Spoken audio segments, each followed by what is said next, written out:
So if you're dating right now and you don't know whether the behavior you're seeing in the guy or gal that you're dating is a deal breaker, or whether maybe this is just a case of you overthinking it, we're going to be doing something special today. We're going to be playing a game of red flag or green light where we look at scenarios of people who are in actual dating messes right now, and we say whether the person should have a red flag for this relationship or it's a green light. Go ahead today on Off the Couch.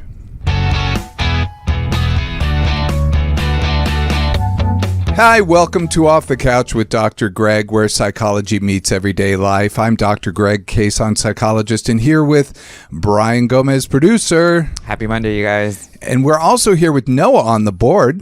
Hello, hello. Hi, Noah. Today we're going to be doing something kind of special where we'll be playing red flag or green light. We have an image that I gave to you, Noah. I have all these quotes for you, Noah. Great. Yes. So the bottom line is this game is we're trying to read through actual scenarios and dating scenarios, and we're going to be talking about whether this scenario is the person gets a red flag or a green light. So what we're going to do today, Noah, we're going to have Brian read the scenario.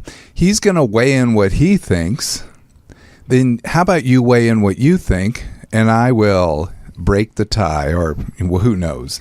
I'll figure out what I think. Sounds like fun. Okay. I'm excited too because I don't know quite what's up. So let's go, Brian. Okay, the first one is always on their phone. I just started dating this guy and everything seems great except one thing. Whenever we're together, he's constantly on his phone. He's not being sketchy about it, like hiding his screen, but he's always texting or scrolling, even during dinner. When I joked about it, he said he's just bad at being present. I like him, but I don't want to feel ignored. Is this a red flag or a green light? Yeah, Brian, what do you think? Is this a red flag or a green light? I've actually been on a date like this before. Wait, and were you the person on the date, or were you the person on the phone? No, I wasn't. No. I know Okay. I have manners, but this person did not have manners, and it was annoying me the entire freaking date. Like, I couldn't wait for it to be over. Yeah, I didn't see him ever again after that. Yeah. Well, so it's a red flag. It's a red flag, and I was pissed that I even had to drive like far out for dinner. Oh, yeah. I agree with Brian. I think this is a pretty big red flag. It's not even that the person might be doing anything sketchy on their phone or trying to hide something from you. In my eyes, it's just being rude and not being in the moment.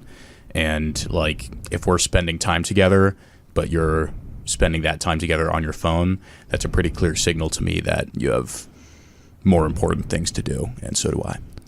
And maybe later down the line, like 3 months in, or like when you guys are comfortable enough where you're both like, oh, yeah, like, we're just passing some time and you're both on your phone or something. But definitely not if you just started dating somebody.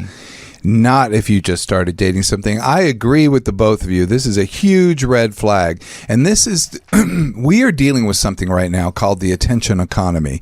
And that's, everything is competing for people's attention.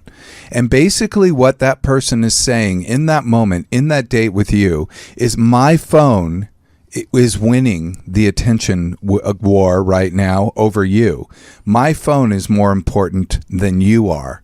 So whatever's on my phone is what gets my attention. But it tells you some other things about that person. It tells you that they're also unable to sit with ambiguity. They probably check their phone anytime there's any kind of emotional discomfort, which may be why you see them do it on the date.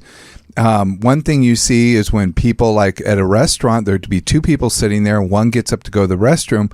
Often you'll see the other person pull out their phone because we've no longer developed the skill to just sit there and entertain ourselves, or just sit there and tolerate being bored for a few minutes. Like, somehow that's so wrong. I mean, that's interesting you bring it up because I've been that person that you get up and go to the restroom and you're like, I'll check my phone, Yeah. Dang. But, yeah, try an experiment. The next time you're at a restaurant, just leave the phone in your pocket when the person gets up to go. And that it might tell you something about yourself. It's usually a good exercise to do. But basically what this person's saying is, and I could probably have you go through it again, but did they say that they just have a problem with being present? Is that what it was? Yes, it said that the person said they're just bad at being present, which I wouldn't want to be around anybody that has that issue. Who honestly. wants to be in that relationship where someone is bad at being present? Or friendship, honestly. Not me. Yeah, no. I mean, because we basically have three tenses. We can go past, present, and future, right? So if then all they're doing is looking at the future or dealing with the past. But what they're really having trouble with being present is with you. That's what they're showing. Now, you could mention it to the person if there's some stakes here. Let's say you've gone out a few times and all of a sudden you're starting to notice this behavior. And maybe you're noticing this behavior because they're more comfortable with you. People can usually present a good front on a first date. So if you're seeing it on the first date, dude, that is as bad as it comes. But people can usually get their act together for a first date. But round about date 5, we start to see all the messiness come out. So if you're starting to see it on date 5, I'd mention it to the person like, I noticed you're on the phone all night. What's going on? Oh, I just have trouble with being present. I think then you start to get a very clear red flag. This person could go, I know I have a problem. I'm working on it, blah, blah, blah. And then they do work on it and they don't check their phone when you're with them.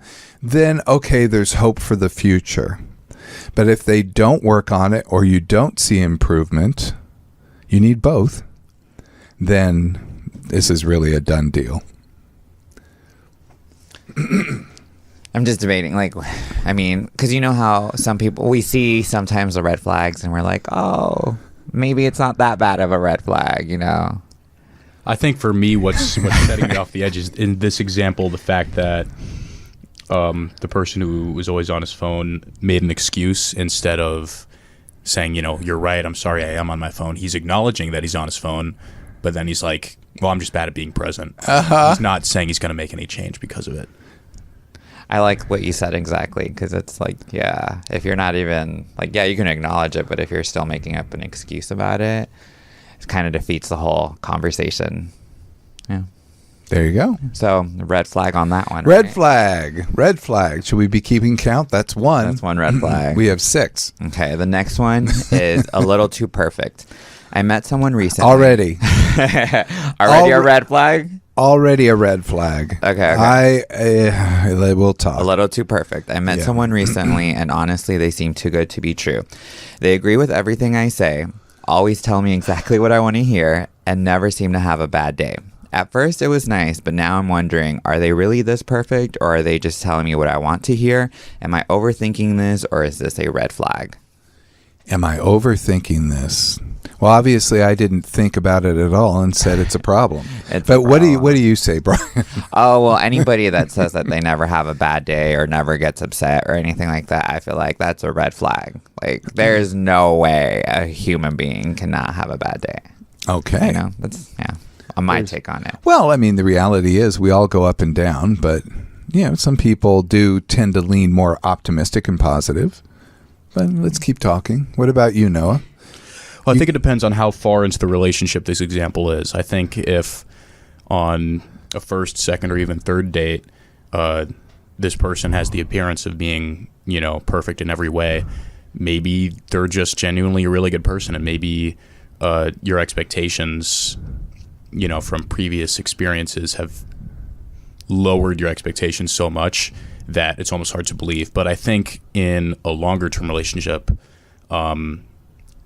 if it's setting off alarm bells that everything is so, seems so perfect with this person, to me that signals deceit, like they're hiding something from you or they're putting on a front for you. So good point. Long-term relationship would be a super bad problem. So there is a TV show called What We Do in the Shadows. You probably haven't watched it. No, it's the vampire show. The vampire one you love? Yes. I do love that show. But one of the characters on this show, one of the vampires, resurrected an old wife that he had from before, and wished her to be alive, and then wished her to say yes to everything he wanted. And what happened in that relationship? He got painfully bored and didn't want to see her anymore. So do you think we like a little bit of challenge or... Absolutely. And I can make this case in a big way or a small way. But let's start with this scenario. This person just started dating some. We don't know man or woman here, do we? No, it just says I met someone recently. I'm curious, Noah, who represents our hetero contingency here. So Noah, do tell us, if you have a woman who is saying, oh, everything you say is fabulous. It's amazing. You're so smart. You're so amazing. Oh, my God, that's so interesting. What's going to be the effect on you? Well, it's hard for me to say because no woman would ever say that to me. But Yes. in the hypothetical scenario that she did, I guess to me that would mean that I could get away with more. Oh, wow. To be totally honest, if she thought that like the sun shined out of my asshole every day, am I allowed to say that on the show? Then yeah, I think I'd feel like I could get away with more. And I think in a relationship you need a balance of really enjoying the other person who they are, but also you both need to keep each other kind of in check. Very good. Interesting. And good self-disclosure there. I'll tell you, in our society, though, I think women are conditioned to play along often, especially with men and especially early on in the dating process. They're conditioned to, agree to say, oh, that's interesting, everything's great, etc., and not to push back. And in fact, when a woman pushes back on a date, the man may see it as a danger sign, like, oh, she's got her own mind. He won't say that. He'll say, something worse, like she's a bitch. So I think that women are in a tough position here because there is a conditioning that's going on, and we're seeing a strong pushback, at least with some people, that we talked about, that whole trad wife movement, traditional wives. That's, just sort of, are you somebody who will play along and say yes, yes, and do yes, whatever you want the other person to do? I think that this is all something we need to pay attention to. But I think the perfect one is often one I hear when I hear the complaint about a little too perfect. It's often the woman that's saying that because she's with a man who's suddenly agreeable, a man who suddenly likes everything, because men sometimes are a little disagreeable. So I'm being very gender specific. Maybe that's good, maybe it's bad, but I think that there are different ways of looking at this. I will tell you, I think a little too perfect. From moment one, I would worry about it being a sociopath. Moment one, for sure. Moment one. The other type is what we call the love bombing narcissist. The person who's going to come at you and just be like, you're the most perfect, amazing, everything's great, amazing person in the world. They're really seductive, but basically they're coming at you strong because they're going to start playing a game with you that you aren't going to be able to win. So I do worry about this behavior. Some people too, just to go back to it, some people just are kind of better than others. Who was it that was practically perfect in every way? Mary Poppins? She was practically perfect in every way. And the only one she flirted with was Bert. You guys don't know this movie, do you? No one? Okay. I'm very, very sad right now. Did you guys not have childhoods? What's going on? Not in the 70s or 50s. Yeah, right. That's a Disney movie from the 50s, I believe, or 40s even. That's a long time. We have not been on this earth. I was that watching long. SpongeBob when I was probably... I watched SpongeBob too. When you were little? No, because it didn't exist. But I still managed to get in SpongeBob time. Okay. So a little too perfect, do you think it would be a red flag then? Red flag. For sure. There's no way around that? Red flag. Got it. Okay. Number 2. Okay, so number 3, keeping it casual forever. Sorry, I have this one is touching home for me. I've been seeing this person for about 6 months and things are fun, but every time we try to talk about where this is going, they dodge the conversation. They say they really like spending time with me, but don't want to put any labels on it. I don't need to rush into anything serious, but I also don't want to waste my time. Is this a red flag or a green light? I feel like sometimes we need to hear what that person is saying.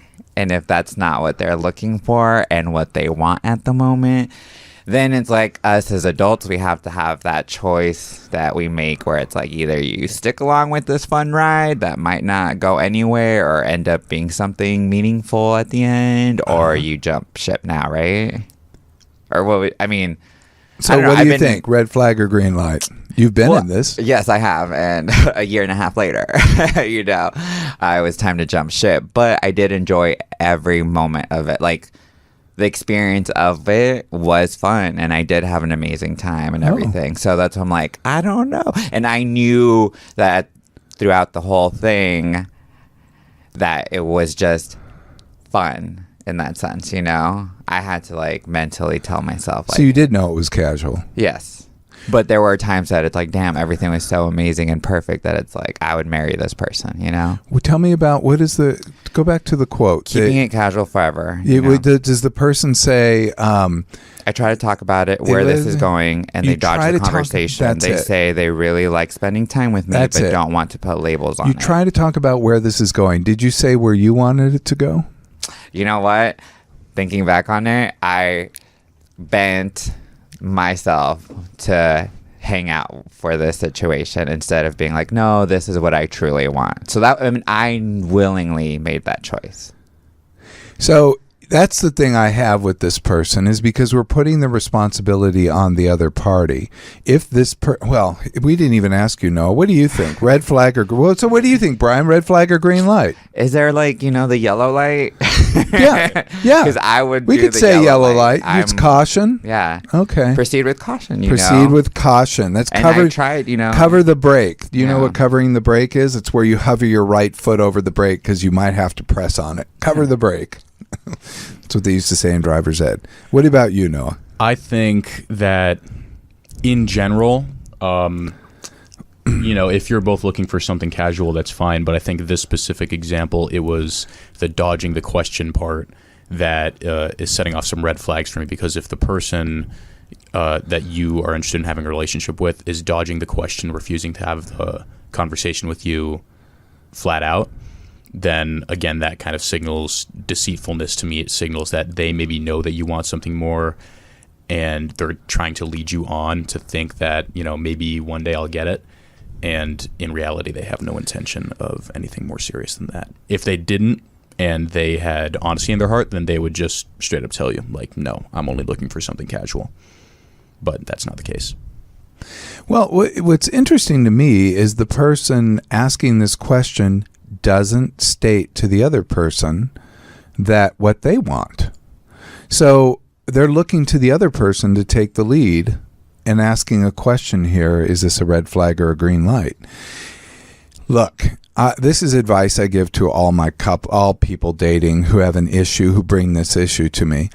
That if you don't know where this relationship is going, you have to figure out where you want it to go and say that to your partner or, person you're dating or whomever it is. You've got to say it to them and ask them if they're on board for that. Like, basically you present what you want as opposed to going, where is this relationship going? One of the weakest questions I think I've ever heard, and people ask that question a lot in relationships. Where is this going? Where's dating going? And they usually do it in kind of an aggressive way. And yet they are unwilling to say where they want it to go. So even if it's implied, where is this going? Because I want it to go somewhere. They've got to say where they want it to go. And then the other person can weigh in more definitively. The person avoided the question because they were asked a question and they didn't want to deal with the ambiguity of that, I guess. But I would give it a caution light too. But I would put it back on the person who asked the question and say, state what you want and then find out the answer. Then make your decision. Yeah, because we all have the choice to either, stay with that. Yeah, you can stay with it. Run. So you can stay or run. There you go. Okay, so that one's a cautious one. Okay. Yeah. The yellow light. Got a yellow. One. We need a green light. How about the next one? Okay, the next one. The fast track future. I just started dating this guy, and from the first date, he was all in. He texts me constantly, calls me his soulmate, and even mentioned moving in together. After just 2 weeks, he says he's never felt this way before, and I'll admit the attention feels nice. But a part of me wonders if this is way too fast. Is this a red flag or a green light? Oh gosh. Even with amazing guys that I've met, that is like magic, I don't think I would ever go this far and want to move in with somebody after 2 weeks or constantly. Yeah, it's a little too fast for me. So I would do a red flag on this one. Red flag. What about you, Noah? Yeah, 2 weeks is crazy fast to be calling somebody your soulmate and asking to move in with them. But I think it's a little too hard to tell right now because they haven't had the conversation. I think the reaction to the conversation is going to be very telling as to whether this is a red flag or a green flag. Because if the person who's not as interested in moving in after 2 weeks talks to them, is like, hey, this is a little too fast for me, you know, maybe we give it some time. If their partner has a strong negative reaction to that, like, no, oh my God, I'm in love with you and yada, yada, yada, all this, big red flag. But if they're able to handle it maturely, then that could be a pretty green flag. So for me, this is a yellow. A yellow? Okay. A yellow. So we got yellows going around. I have to. Did you say red or red? I say yellow? red. Oh, you say red. You say because yellow. I've been in love before. And I've never even wanted to move in with it. I am not giving this a green, I will say, but I think this is kind of a mixed bag. So this person, let me go back through this in where was this again? This person, after 2 weeks wanted to move in. That moving in is, to me, the red flag right there. The moving in makes me wonder, why does this person want to move in after 2 weeks? I mean, let's face it, when you date someone and you're really into them, you kind of like just spend every night together, but you still have your own place. Mm-hmm. Moving in together is a whole different thing, and it's a commitment, and it means that you aren't going back. So I think it's, every smart person who's dated knows that, you know, this feeling may not last. There is a stage when you first fall for someone. It's called limerence. And limerence is really that drug high that you feel when you date somebody. And that drug high can be very brief, like 2 months or or it can last up to a year, but I don't think it lasts much more than that. And that's why a lot of people that they're like, I fell in love and things were so perfect for such a long time, and then all of a sudden real life set in, and now we're going to break up. That's because the reality is, when you meet somebody and there is that spark, your brain is tricked into going to this limerence stage where the sexual attraction takes over, where everything they say is great, and every red flag that you see just becomes a like, oh, they won't do that. That won't happen. It's okay. And you just push them all aside and continue going. So, I do think that this person could have a discussion with Mr. or Miss 2 weeks. Did we say what gender this is, or we didn't? It just says I started dating a guy. Oh, okay. Yeah, I guess that the guy is the yeah. Okay. Well, this the guy in this example is wanting to move in after 2 weeks. I mean, part of me thinks, oh, is this person homeless, or is there some kind of financial instability, or is there something? Why does this person want to move so quickly?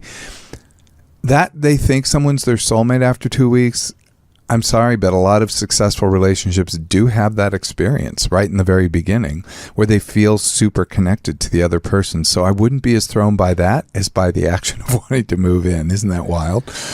I would be very concerned about that. So I would say the fact they want to move in would throw up every red flag for me for this, where before, if they didn't want to move in and they just was like, I think this is great, I really want to date you, and even after 2 weeks they only want to date that person, great. Like, that happens. People do fall that fast sometimes. So I would say that's okay. It's everything else. It's just the moving in part is the red flag. Yeah, really. Oh. Right? Yeah. I feel like you don't even know how somebody truly is within, like, even if you spent every day for 2 weeks together, you still wouldn't know how somebody behaves. You don't like in their know own what they're space. you don't know what they're like when they're sick. You don't know what they're like when things get messy. You don't know what they're like with their mother, or with this or that. You don't know how they are with their friends, how things are going at work. Right now you're seeing everything through a haze. Everything's amazing in this relationship. So that's okay to be in. That's a really wonderful, seductive, amazing thing to be, but that's not real life. It's just what helps bond people together in the beginning so that then they can start doing the work. But, and so it's a lovely state to be in. It's like taking a drug. But like taking drugs, you don't want to keep taking them over time. And if you were just going from relationship to duplicate that limerence feeling, and that's the kind of drug addict you are, then that leads to a very unproductive life. And if you're the type of person who blames their relationship because they stayed in one that no longer has that limerence experience, that's also going to lead to a very bad relationship. You actually need to be together and sort of move in those stages together. And that's what most people do in relationship. They move into those stages together. After the limerence comes a stage where you're just kind of figuring out your life together. Like, I have to focus on work. I have to focus on this. You're trying to get your lives aligned. And then as things become bigger and they're more committed, then you start really doing a lot of other things that can create more compatibility and more of a collaborate relationship, and things get better and better within the relationship. But but if we expect things to be like the beginning, then we're doomed. Dang. Sounds like a lot of work. Relationships are a lot of work, but they're a lot of payoff too. True. Okay, the next one. Let's see if we got a green flag. I have a bad feeling because people, when they feel a green light, I don't think they are concerned about it. They don't write in, do they? They wouldn't do that. Like, go for it? Is that what you mean? Yeah, because when they're saying, this relationship's great, except for the Mr. Perfect one. When it's healthy, people question it, and they're like, what's wrong? What's going on? Well, then maybe they've only dated red flags. Only in the past, so who knows? Okay, the next one, the mysterious schedule. I've been dating someone for about a month, and things are going well when we actually see each other. They never want to make plans more than a day in advance, and sometimes they cancel last minute.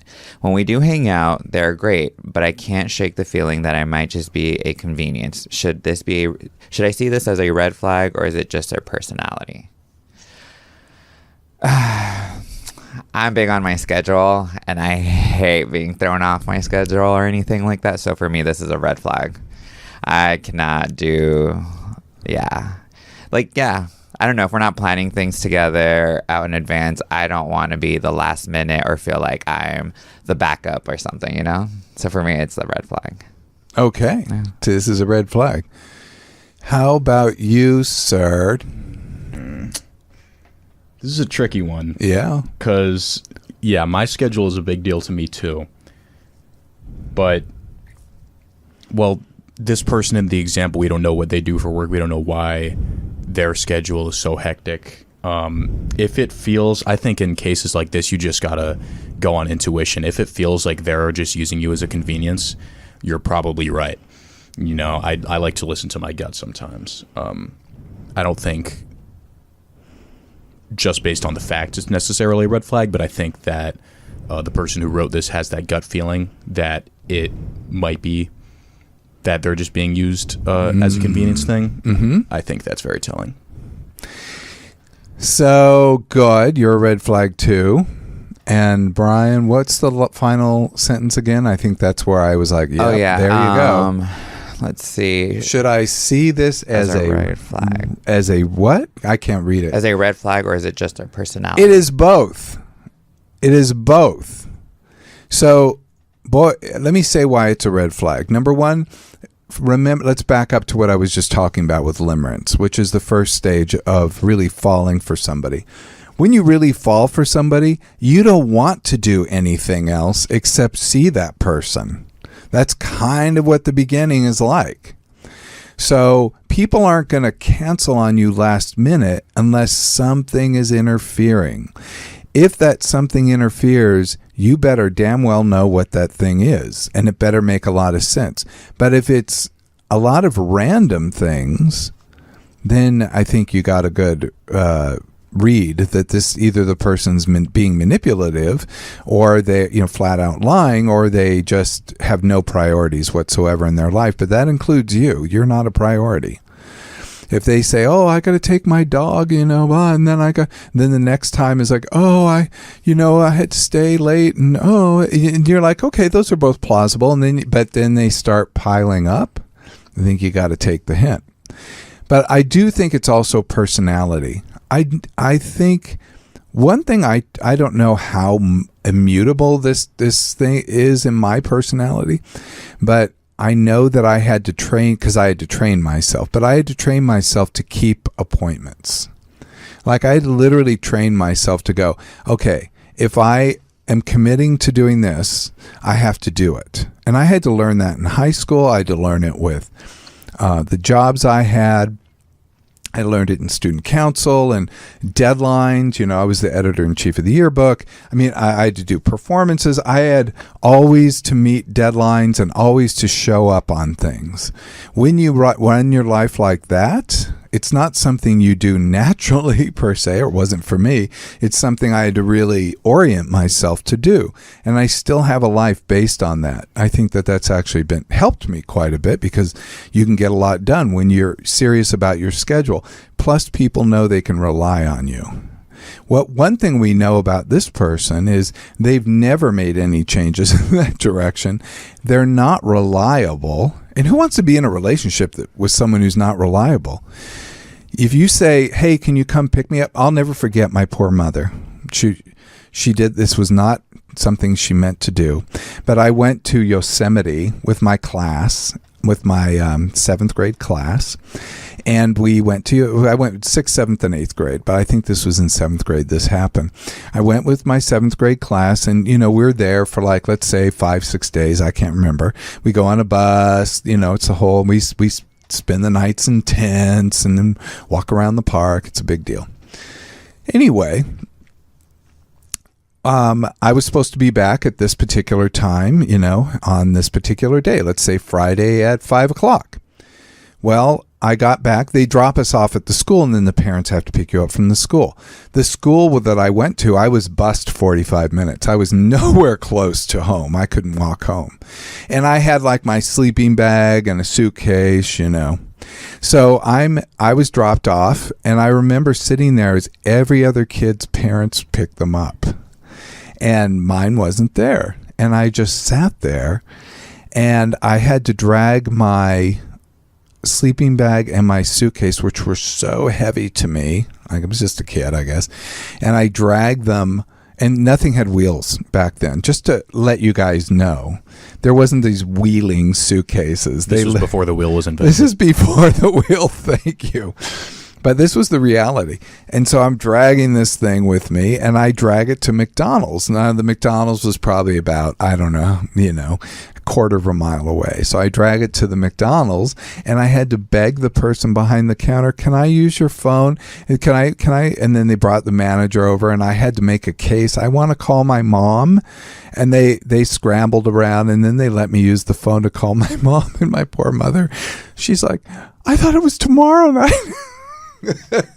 So, I mean, I don't blame her. It was just a genuine mistake, but it really was, it was kind of, it was a jarring experience when you're that age, you're just a kid. And, so that kind of thing, that reliability, that I understood, because otherwise my mother was very reliable. But if this person is doing it all the time, you don't know what's what. And bottom line is, you just never can trust that person. And how is that ever going to change? They have to physically make it want to change, and they have to do it from the very beginning. I also think a lot of people, when they are dating or out looking to date, aren't really too sure of what they're looking for or what they want specifically from a partner. I feel like if you know what you want, these red flags or questioning if it's a red flag or not wouldn't really be such a big thing, right? Yeah, but we can have the checklist about all the things that we want in someone, then we meet the right person and we throw that checklist out. I mean, it's like the checklist to me is just unusable. And if people try to date from a checklist, they'll meet someone who checks every box, but then it'll be Mr. Perfect, The reality is we do date people who are like, it's as if we're a lock and they're a key, and somehow it unlocks something together. So it's as if you just need that perfect combination. And luckily, there are tons of people out there who can do that. Like, we're not a unique key. We can be unlocked by many people. That's good news.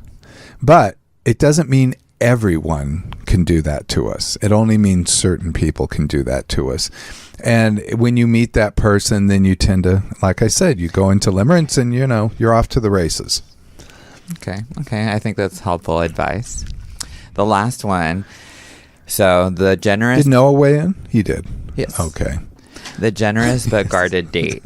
I've gone on a few dates with someone who is incredibly sweet and generous, pays for everything, always plans fun outings, and makes me feel special. But whenever I ask anything personal, like about past relationships or family, they change the subject or give vague answers. I don't want to pry, but I also don't want to ignore something important. Red flag or green light? Well, what do you think? I feel like throughout the years I've opened up more, like throughout dating, because I used to be really guarded about my like family and upbringing and everything. I've changed that a bit, which I feel like has been kind of nice for myself. But sometimes people just, their past isn't as like, beautiful and rainbows like everybody else's is. So I can see why this would be like, you would want to approach it with caution. Tough. Yeah. What about you, Noah? I might just be saying this because this is the last example and we haven't had a green light yet, but I'm actually going to give this one a green light. I think it sounds like the dates have been great so far. It sounds like there's nothing wrong with this person, especially not compared to some of the previous examples. And I think at the beginning it says that, the person writing it has only gone on a few dates with this person. Yeah. So maybe, this individual just likes to take things slowly, and that can be a sign of maturity, and doesn't want to open up quite yet, or doesn't feel comfortable opening up quite yet. And there's nothing wrong with that. Depending on the circumstances of their background, that might be a conversation for later on in the relationship. But I think everything else seems like it's going well. So green light. So green light? Yeah. I would agree with the green light, because, some people, like I said, it's just a sensitive topic that, you also don't want to trauma dump with, or trauma bond with somebody on the first few dates, This shows your age. What do you mean? Those terms. Trauma dump and trauma bond. We just had trauma that we all lived, and that was just how life was back then. Got it. It was just life. Yeah. Yeah, I agree with you, though. I agree with both of you. I think this is a green light. Maybe take it slow, like the person's taking it. But the reality is, this person's being generous. Can you go back and read the person? I think I was kind of impressed at first. Oh, yeah. I've gone on a few dates with someone who's incredibly sweet and generous and pays for everything. Now, that can be seductive, but if the person is just, that's how they take control, because I can tell you about something about this person we already know. There's a lot of anxiety on their side. So this is how they compensate for whatever they're hiding. Like that they take control, they plan fun outings, they make the other person feel special. Now, as long as we're not doing some kind of behavior where we're just dumping on the other person, just going after them, saying how great they are. Oh my God, you're the most amazing thing. But instead that, I think I think, I want to take you to this great restaurant. I want to show you this thing. That to me is beautiful. And can you put the quote up again? I want to just keep reading it. But whenever I ask anything personal, like past relationships or family, they change the subject or give vague answers. Now, this person could be obviously hiding something, but they could also be so worried and so ashamed of something in the past that they're afraid if they tell you that you're going to run away. It already sounds like this person is dealing with a great deal of insecurity, and this is how they take control. That they deal with their anxiety over their insecurity by making the other person feel special. And I'm sorry, that's a pretty good, what we call a compensatory strategy. That strategy will serve you when you make other people feel special. But the reality is they're hiding something, and you have to develop some kind of trust with this other person so that they feel trust with you, that you have a trusting relationship, and so that they can eventually start telling you things about what's going on. And that may not happen right away. This may be a much slower move. But one thing I would advise this person do is say, you know what, can we get together on Saturday, let's say, and I'm going to plan the day. And then let's say that person has money and you don't, you could plan a picnic. Or you could plan, I just want to take you to the beach. I want to take you on this thing. I want to show you this special spot I love. And just do something kind of special like that. And just say, just wear casual shoes and tennis shoes or whatever. I want to take you out this time. And I think that would go a long way, especially in helping to start to establish trust with that other person. But in the past, way before, in the golden oldie days of my college career, I dated somebody who was in the mafia. Or his father was. Oh, that's cool. No, it wasn't. It wasn't. Let me tell you. And that's eventually was part of the problem. But at first, I didn't know what was going on, because there were always people around, and very secretive, and there were all this stuff. And I'm like, what? I feel like I'm in some kind of netherworld. What just happened? I walked into the Twilight Zone. Turns out that's what was going on. But that was a deal breaker for me. That wasn't a world I was willing to go into. So. And I could see why he was being kind of mysterious about that. I do too. I didn't blame him. Yeah. Really. I didn't blame him. But it wasn't one I wanted to go into. And I think they need to develop a trust with me, because they didn't want me, ratting or whatever. I don't know what it is. The whole thing was weird. But interesting. Yeah. I think I was 20, 21. Yeah, I'm pretty young. 21 maybe. Very young.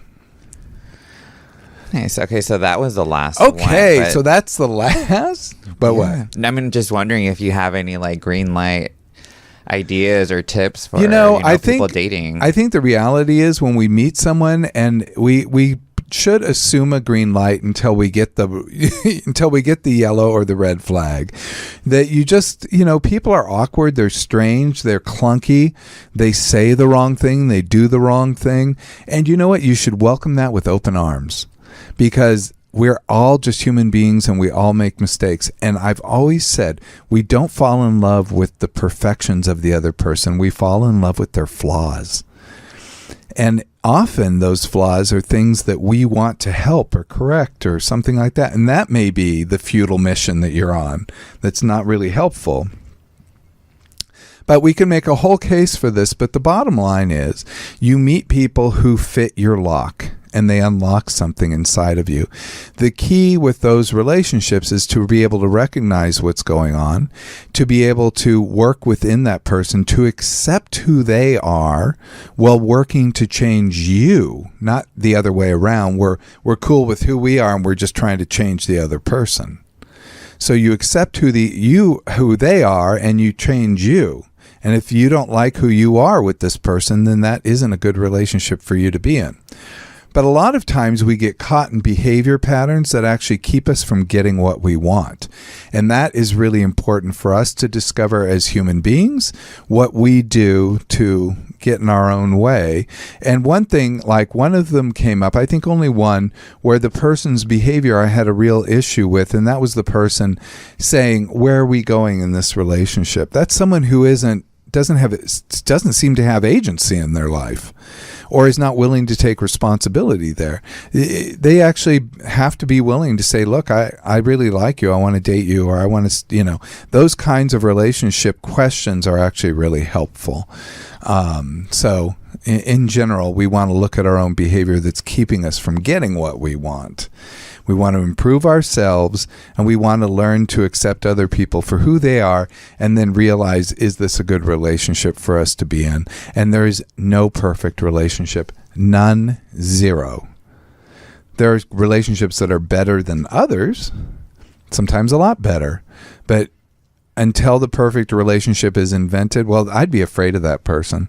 I would say there's no need to be in a relationship with somebody if it's going to be perfect, because I feel like our relationships are to work out issues that we have, and that it helps us to grow closer to other human beings, not just our partner, not just our children, but to other human beings as well. We become more compassionate, more open, more alive, and we have better lives, and we're happier when we do these things. So I feel like if we can get past this initial, then we start working on the real meat of the situation.